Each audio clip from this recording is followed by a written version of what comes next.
নমস্কার, daily food with me চ্যানেলে আপনাদের সকলকে স্বাগত। আজকে রসগোল্লা তৈরি করে আপনাদের দেখাবো।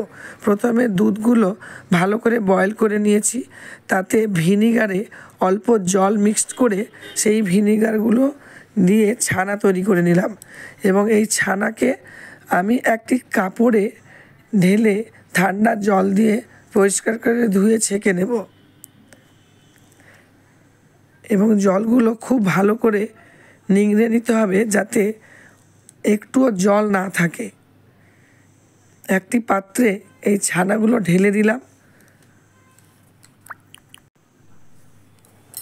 এই ছানাটিকে ভালো করে দোলে নিতে হবে। দেখুন আমি কিভাবে দোলছি, প্রায় 10 মিনিট ধরে এইভাবে দোলে নিতে হবে যাতে খুব ছানাটি মিলিয়ে যায়, খুব একটি নরম হয়ে আসে। এদিকে দেখুন 1 বাটি চিনি নিয়েছি।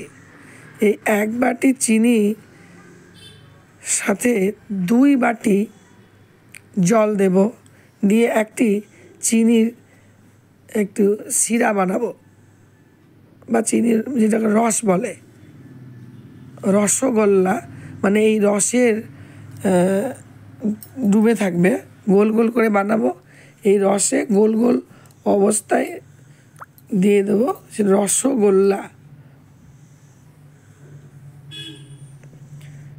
এই চিনি বয়েল করে নেব, চিনি গলে যাওয়া অবধি বয়েল করতে হবে। আর এই দিকে অল্প একটু ময়দা দিলাম সামান্য বাইন্ডিংয়ের জন্য, দিয়ে ভালো করে দলে নেব।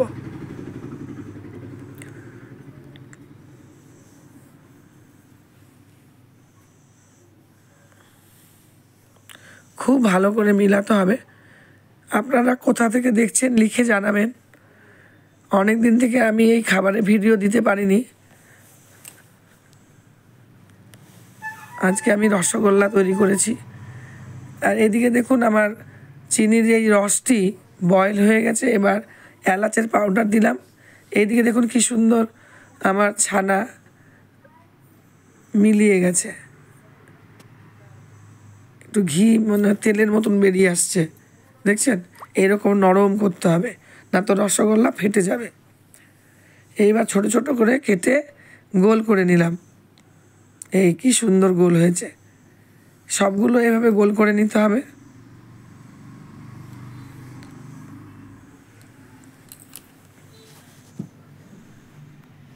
আমার ইউটিউব চ্যানেল আছে daily food with me, like share subscribe করবেন, আর ফেসবুকে দেখলে ফলো করবেন।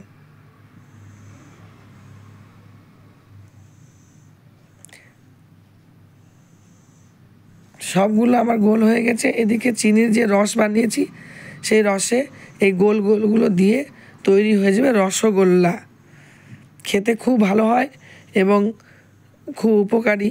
এই রসগোল্লা বাচ্চাদের জন্য বেশি ভালো, কারণ এতে যে দুধের প্রোডাক্ট, যে ছানা দিয়ে তৈরি, এটা বড় উপকারী। বাড়িতে নিজে বানিয়ে খেলে আরও ভালো। এই দেখুন কি সুন্দর রসগোল্লা হয়ে গেছে। অল্প একটু ঢাকা দিয়েছিলাম, ঢাকা দিয়ে এবার তুলে নিলাম।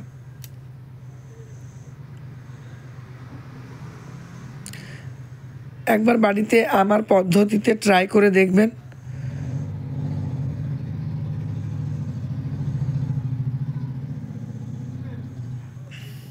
কি সুন্দর বড় বড় নরম নরম রসগোল্লা হয়েছে।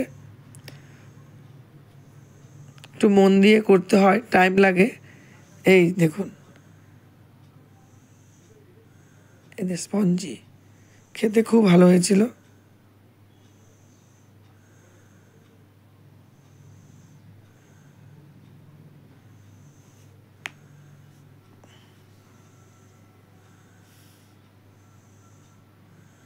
ধন্যবাদ।